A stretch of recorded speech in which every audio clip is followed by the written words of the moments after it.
So hello and welcome back guys. Today we are going to learn our extra read standard 9 dolphin. એમાં છે read 1 dear dolphin. મિત્રો આપણે જેવી રીતે 8મા ધોરણમાં તમે 5 એક્સ્ટ્રા જે રીડ્સ હતા એ આપણા સિલેબસમાં હતા, એવી જ રીતે અહીંયા 9મા ધોરણમાં આખી એક બુક છે જે તમારે એક્સ્ટ્રા રીડિંગ માટેની છે, જેનું નામ છે ડોલ્ફિન, જે તમારે લેવાની છે. જેમાં રીડ્સ આપેલા છે અને એની ઉપરથી પેરેગ્રાફમાંથી જે સવાલ જવાબ છે એ આપણને પરીક્ષામાં પૂછાય છે. તો એમાંથી જે પહેલું રીડ છે એ આપણે સ્ટાર્ટ કરીએ છીએ, જેનું નામ છે ડિયર ડોલ્ફિન. કે ડોલ્ફિન વિશેની જે માહિતી છે એમાં આપેલી છે. તો તમે સાઈડમાં ફોટો છે એમાં જોઈ શકો છો, 3 ડોલ્ફિનનો ફોટો છે, એને મિત્રો ડોલ્ફિન કહેવાય છે. અને એની વિશેની ઘણી બધી માહિતી છે એ આપણે આ રીડમાંથી મેળવવાના છીએ. So let start our read. A joke, man and dolphin. કે માણસ અને ડોલ્ફિનનો એક જોક્સ આપેલો છે. What is the similarities between a dolphin and a man. કે માણસ અને ડોલ્ફિન વચ્ચે શું સામ્યતા રહેલી છે. They are both said to be intelligent. કે એવું કહેવાય છે કે માણસ અને ડોલ્ફિન છે એ બંને ઇન્ટેલિજન્ટ છે. આપણને ખબર છે કે ડોલ્ફિન પણ ખૂબ જ ઇન્ટેલિજન્ટ છે. એવી જ રીતે માણસ અને ડોલ્ફિન છે એ બંને ઇન્ટેલિજન્ટ છે. But no one can prove this. પણ બેમાંથી એક કોઈ તે વાત સાબિત કરીએ કે એમ નથી કે અમે ઇન્ટેલિજન્ટ છીએ, બરાબર. તો આ એક જોક્સ હતો કે what is similarities between dolphin and man. કે માણસ અને ડોલ્ફિન વચ્ચે શું સામ્યતા રહેલી છે. તો કે શું કીધું કે બંને છે એ ખૂબ જ ઇન્ટેલિજન્ટ છે, હોશિયાર છે બંને, પણ બેમાંથી એક પણ પોતાની હોશિયારી છે એ સાબિત કરી શકતા નથી. Major facts about dolphin. કે ડોલ્ફિન વિશેની મુખ્ય માહિતી છે એ કઈ કઈ છે. Dolphins are mammals. કે ડોલ્ફિન છે એક મેમલ છે. મેમલ એટલે કે તે પોતાના બચ્ચાને જન્મ આપે છે અને એને પોતાનું દૂધ પીવડાવે છે, અને મેમલ્સ કહેવાય, બરાબર. Dolphins are mammals. They feed their young ones at their small udders. કે ડોલ્ફિન જે છે એને મેમલ પ્રાણી કહેવામાં આવે છે અને એ પોતાના યંગ વન્સ એટલે કે પોતાના બચ્ચાને પોતાના આંચળમાંથી દૂધ પીવડાવે છે. Dolphins can swim up to 260 metres below the surface of the ocean. કે ડોલ્ફિન્સ છે એ દરિયામાં 260 મીટર નીચે જઈને તરી શકે છે. એના સરફેસથી 260 મીટર નીચે જઈને ડોલ્ફિન છે એ દરિયામાં તરી શકે છે. Although they are mainly shallow divers, not deep. અને તેમ છતાં જે ડોલ્ફિન્સ જે છે એ શેલો ડાઇવર્સ એટલે કે એ દરિયામાં આમથી આમ પાણીમાંથી જે ડાઇવ્સ કરતી હોય છે, પણ એ ખૂબ જ નીચે સુધી જતી નથી. એ શેલો એકદમ એટલે કે સરફેસથી થોડીક જ નીચે જાય છે અને પાછી ફરીથી ઉપર આવી જાય છે અને ડાઇવ કરે છે. Dolphins can stay up to 15 minutes under water. કે એ પાણીમાં 15 મિનિટ સુધી નીચે રહી શકે છે. However, they usually stay there only a few minutes while diving. અને જ્યારે એ ડાઈવ કરે છે એટલે કે પાણીમાં એ જ્યારે કૂદકો મારે છે, એક કૂદકો મારીને પાછું અંદર જાય, બીજો કૂદકો મારે છે, પાછું અંદર જાય છે, ત્યારે એ પાણીમાં થોડીક જ ક્ષણ સુધી રહે છે, તરત બારું આવી જાય છે. પણ એ રહી કેટલી મિનિટ શકે છે, તો કે 15 મિનિટ એ પાણીમાં રહી શકે છે. Dolphins use technique called echolocation to find food and their path in the sea. કે ડોલ્ફિન્સ છે એ દરિયામાં પોતાનું ફૂડ એટલે કે ખાવાનું શોધવા માટે અને એનો રસ્તો શોધવા માટે શેનો ઉપયોગ કરે છે, તો કે ઇકોલોકેશન, જેને કહેવાશે કે પડઘા દ્વારા, અવાજના પડઘા દ્વારા એને ખબર પડી જાય છે કે અહીંયા મારું ફૂડ છે કે અહીંયા મારો રસ્તો છે. તો એના દ્વારા ડોલ્ફિન્સ છે એને ખબર પડી જાય છે.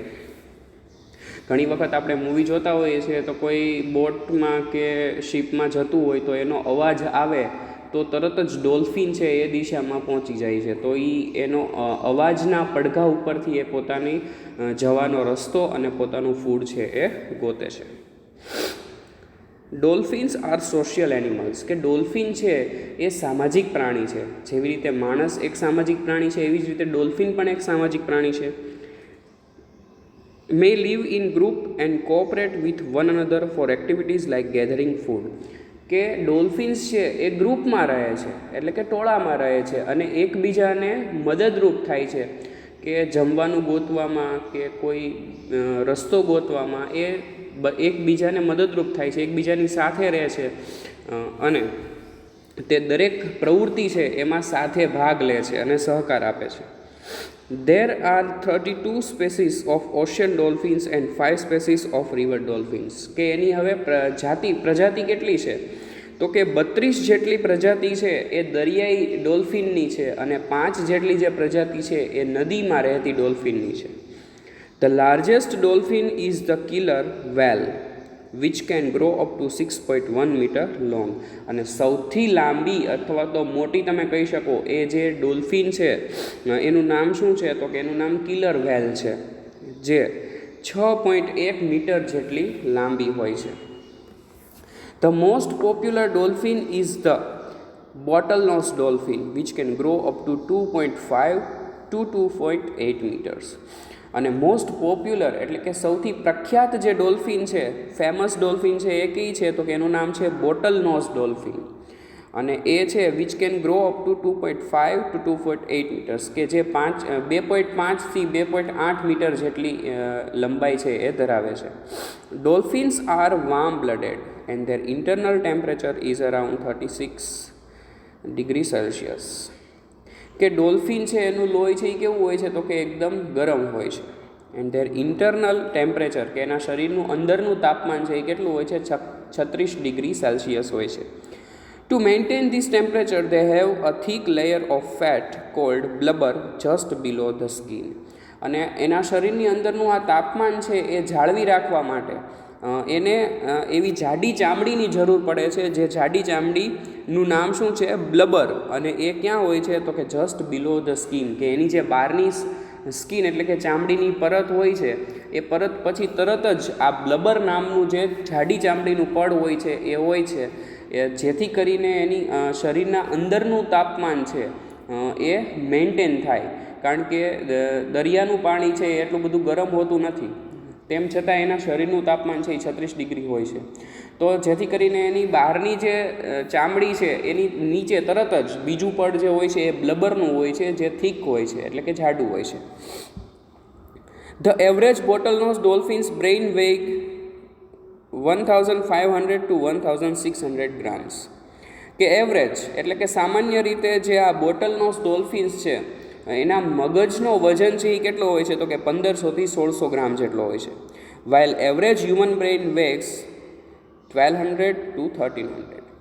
અને જ્યારે આપણે માણસોની વાત કરીએ તો સામાન્ય રીતે માણસના મગજનો વજન છે એ કેટલો હોય છે? તો કે 1200 થી 1300 ગ્રામ હોય છે. એટલે કે આપણી કરતાં ડોલ્ફિન છે એને હેવી બ્રેન્સ હોય છે. This is not the final evidence of dolphins' intelligence, as many other factors might be the cause of intelligence according to scientists. અને એનો મગજ છે એ આપણી કરતાં વધારે વજનવાળું છે એ એક જ માત્ર એવી માહિતી નથી કે જે સાબિત કરે છે કે ડોલ્ફિન્સ છે એ ખૂબ જ ઇન્ટેલિજન્ટ છે, પરંતુ વૈજ્ઞાનિકોના મતે એવી પણ ઘણી બધી માહિતી છે જે સાબિત કરે છે કે ડોલ્ફિન છે એ ખૂબ જ ઇન્ટેલિજન્ટ હોય છે. તો આપણે જોઈએ, dolphins can make a unique signature whistle that may help individual dolphin recognize each other or make some other kind of conversation. કે ડોલ્ફિન છે એ દરેક ડોલ્ફિનનું સિગ્નેચર, ઇટ મીન્સ કે એને કંઈ પેપરમાં સાઇન કરવાની નથી, પણ પોતાની ઓળખ આપવા માટેની જે એની પ્રવૃત્તિ છે, એ જે એક્ટિવિટી કરે છે, એ જે કન્વર્ઝેશન કરે છે, એ દરેક ડોલ્ફિન છે એને પોતાનું યુનિક હોય છે, જેથી કરીને એ એકબીજાને ઓળખી શકે છે અને કંઈક કન્વર્ઝેશન એટલે એની વચ્ચે જે વાતચીત થતી હોય છે એને એ સમજી શકે છે. Bottlenose dolphin can swim 5 to 12 kilometres per hour, although they can reach up to 32 kilometre per hour. કે બોટલનોઝ ડોલ્ફિન જે છે એ 5 થી 12 કિલોમીટર સુધી એ તરી શકે છે, 12 કિલોમીટરની ઝડપે તરી શકે છે. although they can reach up to 32 kilometre per hour. અને ક્યારેક તો તે 32 કિલોમીટર પ્રતિ કલાકની ઝડપે પણ સ્વિમ કરી શકે છે. ડોલ્ફિન્સ એન્ડ લેંગ્વેજ, કે ડોલ્ફિન અને ભાષા. ડોલ્ફિન્સ આર લાઇક ચિલ્ડ્રન હુ નેવર શટ અપ, કે ડોલ્ફિન છે એ બાળકો જેવી હોય છે જે ક્યારેય ચૂપ રહેતી નથી, એટલે કે સતત બોલ્યા રાખે છે. તે કોન્સ્ટન્ટલી મેક સાઉન્ડ્સ, અને તે હંમેશા કોન્સ્ટન્ટલી એટલે વારાફરતી એ અવાજ છે એ કર્યા રાખે છે. ધેર આર 2 ટાઈપ્સ, કે એના 2 પ્રકાર છે. Sounds for conversation and sounds for finding way in the sea, કે એ 2 પ્રકારના અવાજ કરે છે. એક જે અવાજ છે એ શેનો છે, તો કે એક છે એ એના અવાજ છે એ વાતચીતનો અવાજ છે, એકબીજા સાથે વાતચીત કરવા માટે અવાજ કરે છે. અને બીજો અવાજ છે એ finding way in the sea, કે દરિયામાં પોતાનો રસ્તો ગોતવા માટે એ અવાજ કરે છે. Dolphin use their squeals, long high cry to give information and whistle to express emotion, કે પોતાના સ્ક્વિલ્સ છે અને એના જે વિસલ્સ છે એને પોતાના ઇમોશન્સ જે એક્સપ્રેસ કરવા માટે, એની લાગણી વ્યક્ત કરવા માટે એનો ઉપયોગ કરે છે. To show presence of danger, અથવા તો જો ભય છે એને કોઈનાથી ખતરો છે તો એ પણ એનાથી જણાવે છે. Availability of food to collect far swimming dolphin in a herd, અથવા તો જો નજીકમાં કોઈ પણ જગ્યાએ ખોરાક છે તો એનાથી પણ એ પોતાના સ્ક્વિલ અને વિસલનો ઉપયોગ કરીને જણાવે છે. અથવા તો ફૂડ કલેક્ટ કરવા માટે દરિયામાં ખૂબ જ દૂર સુધી જવું પડશે, તે એવા બધા ઇમોશન પણ એ પોતાના વિસલ અને સ્ક્વિલ્સથી જણાવે છે. Female dolphin often act as midwives, it means nurses to new mothers. Every dolphin cares for the other in the group. Okay, તો જે ફિમેલ ડોલ્ફિન જે છે એ શું કરે છે, તો કે મિડવાઇવ્સ એટલે કે એક નર્સની જેમ એ ટ્રીટ કરે છે બધાને. નર્સની જેમ એટલે કઈ રીતે, તો કે ટુ ન્યૂ મધર્સ, કે જે નવા માતા બની છે એને એ નર્સની જેમ ટ્રીટ કરે છે. Every dolphin cares for the others in the group, અને દરેક ડોલ્ફિન છે એ પોતાના ગ્રુપમાં રહેલી દરેક ડોલ્ફિન વિશે એની કેર કરે છે, એની સંભાળ લે છે. Scientist have done studies of dolphin sound patterns, કે વૈજ્ઞાનિકોએ ડોલ્ફિનની સાઉન્ડ પેટર્ન્સ એટલે કે એ જે જુદા જુદા રીતના અવાજ કરે છે એ પેટર્નનો સાયન્ટિસ્ટ જે વૈજ્ઞાનિકો છે એને એની સ્ટડી કરી છે. Human and dolphin sound patterns R almost similar, કે માણસ અને ડોલ્ફિન એ બંનેની જે સાઉન્ડ પેટર્ન્સ એટલે કે અવાજ જે આપણે બોલીએ છીએ એ પેટર્ન એટલે કે એની પ્રકૃતિ છે એ કેવી છે, તો કે એક સરખી છે. It can be sad that dolphins have language, કે એવું કહેવાય છે કે ડોલ્ફિન છે એમને પોતાની ભાષા છે, but at present we are not able to understand their language. પણ એટ પ્રેઝન્ટ એટલે કે હાલની પરિસ્થિતિએ આપણે એની ભાષા છે એ સમજી શકતા નથી. Dolphins and intelligence. A dolphin's brain is heavier than a human brain, કે ડોલ્ફિનનું મગજ છે એનો વજન માણસના મગજના વજન કરતાં વધારે છે. They have the highest brain body weight ratio among all animals, અને દરેક પ્રાણીની વાત કરીએ તો કે બધા પ્રાણીમાંથી સૌથી વધારે બોડીનો વેઇટ એટલે કે એના શરીરનો વજન છે એ કોનો હોય છે, તો કે ડોલ્ફિનનો હોય છે. એક્સેપ્ટ હ્યુમન બીંગ્સ, કે માણસને બાદ કરતા. Due to this big brain they are easy to train, અને એને ખૂબ જ વિશાળ મગજ હોવાથી એને ટ્રેન કરવા સહેલા છે, એટલે કે એને તમે ટ્રેનિંગ આપી શકો છો. ઘણી બધી જગ્યાએ ફોરેનમાં ડોલ્ફિન શો યોજાય છે જેમાં ડોલ્ફિન છે એનો જે ટ્રેનર હોય છે એ જેવી રીતે એને ઈશારા કરે એ રીતે ડોલ્ફિન છે એ કામ કરતી હોય છે, એ આપણે જોઈ શકીએ છીએ. They can be good friend of human beings, કે તે માણસના સારા મિત્રો છે એ બની શકે છે. Dolphins in danger. The greatest danger to dolphin is man, કે ડોલ્ફિનનો સૌથી જો કોઈ પણ જેનાથી ખતરો હોય એ કોણ છે, તો કે એ માણસ છે. શા માટે, તો કે most of the dolphins are killed by illegal dynamite fishing by catching them in fishing nets, કે ઘણી બધી ડોલ્ફિન્સ છે એને મારી નાખવામાં આવે છે ગેરકાયદેસર રીતે. જે લોકો માછીમારીની પ્રવૃત્તિ કરે છે ગેરકાયદેસર રીતે પોતાની નેટમાં એટલે કે પોતાની જાળમાં આને પકડી લે છે.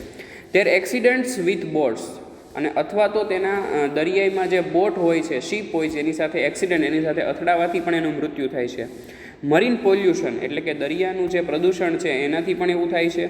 ડિઝીઝ એનાથી દરિયામાં જો કોઈ પ્રદૂષણ થયું હોય તો રોગ ફેલાય છે, એનાથી પણ થાય છે. એન્ડ અધર પ્રોબ્લેમ્સ, કે બીજા ઘણા બધા પ્રોબ્લેમ્સ છે જેનાથી ડોલ્ફિન્સ છે એ ડેન્જરમાં છે. 95% of dolphins death are due to man made causes. એમાંથી 95% ડોલ્ફિન્સના મૃત્યુ છે એ કોના દ્વારા થાય છે? તો કે માણસ અથવા તો માણસ દ્વારા થયેલી પ્રવૃત્તિ દ્વારા 95% ડોલ્ફિન્સ જે છે એના મૃત્યુ થાય છે. Pollution in the form of oil, chemicals and metal in the natural environment of the dolphin is one more threat. કે પોલ્યુશન એટલે કે પ્રદૂષણ ઇન ફોર્મ ઓફ ઓઇલ એટલે કે ઓઇલ ઓઇલ છે એ મોટા ભાગનું ઓઇલ છે એ દરિયાઈ માર્ગે પહોંચાડવામાં આવે છે, બરાબર. તો એ ઓઇલ છે, કેમિકલ્સ જે છે, પછી કોઈક મેટલ છે. In the natural environment of the dolphin is one more threat. કે કુદરતી નિવાસસ્થાન જે ડોલ્ફિનનું છે, જે કે દરિયાઈ જે સમુદ્ર છે ત્યાં ડોલ્ફિન્સ છે સૌથી વધારે રહે છે. તો એ માર્ગે આ બધા કેમિકલ્સ છે, ઓઇલ છે, મેટલ છે એ બધાનું વહન કરવામાં આવે છે. તેથી ઘણી વખત અકસ્માત થાય છે અને એ બધું પ્રદૂષણ છે એ દરિયામાં ઠલવાય છે, જેથી કરીને પણ ડોલ્ફિન છે એને ખતરો છે. It causes illness and high infant mortality, death of the young one rat. અને એના લીધે શું થાય છે કે એક રોગ છે એ ડોલ્ફિનમાં થાય છે અને ઘણી વખત એવું થાય છે કે નવા જન્મેલા જે ડોલ્ફિન હોય છે એ આ રોગ સામે ટક્કર ઝીલી શકતા નથી અને પરિણામે મૃત્યુ પામે છે. Due to pollution prefer to move away. અને અથવા તો પ્રદૂષણના લીધે એ જે જગ્યાએ વસવાટ કરે છે તેનાથી એ દૂર જતા રહે છે. Dolphins are also caught and hunt for sport. કે ડોલ્ફિન છે એનો શિકાર પણ કરવામાં આવે છે. Sometimes they are shot either to reduce their presence in fishing areas or even for bait. It means food put on a hook to catch fish. કે ઘણી બધી વખત શું થાય છે કે એને ગોળી મારવામાં આવે છે અથવા તો ઘણી બધી વખત જે માછલીઓના શિકાર કરવા માટેનો જે હુક હોય છે એ હુક છે એ દરિયામાં નાખેલો હોય છે અને એમાં જે ખોરાક હોય છે એ લેવા માટે ડોલ્ફિન્સ પોગી જાય છે અને એના લીધે પરિણામે માછલીઓની જગ્યાએ એનો શિકાર છે એ પણ થઈ જાય છે. Due to increase in dolphin programmes, lot of tourist came in the feeding and breeding area of dolphin. કે ડોલ્ફિનને બચાવવા માટેના જે પ્રોગ્રામ થાય છે એના લીધે ઘણા બધા ટુરિસ્ટ એટલે કે પ્રવાસીઓ છે એ આવે છે અને ફીડિંગ એટલે એને ખવડાવે છે અને બ્રીડિંગ એટલે પ્રોડક્શન ઓફ એનિમલ યંગ. આ એરિયાઝ ઓફ ડોલ્ફિન કે ડોલ્ફિન જે વિસ્તારમાં રહે છે ત્યાં ઘણા બધા ટુરિસ્ટો આવતા થયા છે અને એને ખવડાવવા માટે અને એને સાવચેતી રાખવા માટેના ઘણા બધા પ્રોગ્રામ થાય છે. This disturbs the dolphins and therefore they die earlier. અને એના લીધે ડોલ્ફિન છે જે એ ડિસ્ટર્બ થાય છે અને જેના લીધે એના મૃત્યુ છે એ એનો જે જીવવાનો સમયગાળો હોય છે એનાથી ઓછા સમયગાળામાં થઈ જાય છે. Dolphins are also a part of food chain. કે ડોલ્ફિન છે એ પણ ખોરાક મેળવવા માટેની જે ચેઇન છે એનો એક પાર્ટ છે.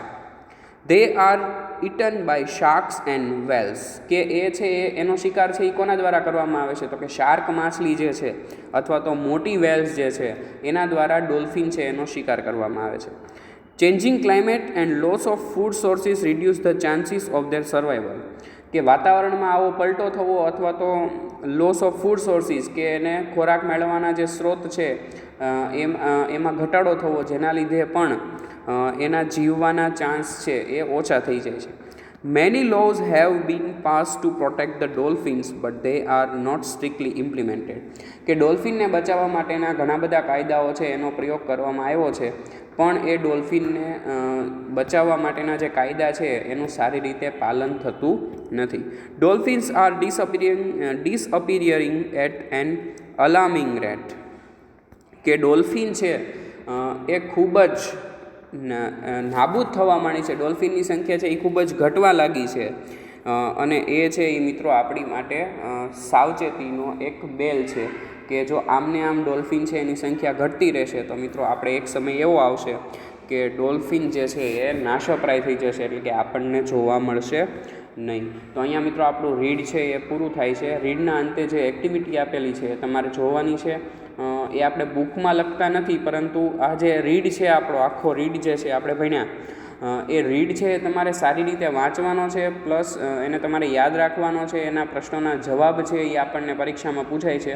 એક જ પેટર્નમાં પૂછાય છે કે પેરેગ્રાફ આવે છે અને પેરેગ્રાફ ઉપરથી જે 5 પ્રશ્નો હોય છે એનો જવાબ મિત્રો આપણે પેરેગ્રાફમાંથી લખવાનો હોય છે. તો એ આપણને આ એક્સ્ટ્રા રીડમાંથી જે એક પેરેગ્રાફ છે એ પૂછાય છે, જેના લીધે આપણે આખી બુક છે એનો અભ્યાસ કરવાના છીએ. સો ઓકે, નેક્સ્ટ ટાઈમ મળીશું ત્યારે ફરી વખત કંઈક નવા રીડ અથવા તો ગ્રામરના નવા ટોપિક સાથે મળીશું. Till then, good bye. Thank you for watching this video.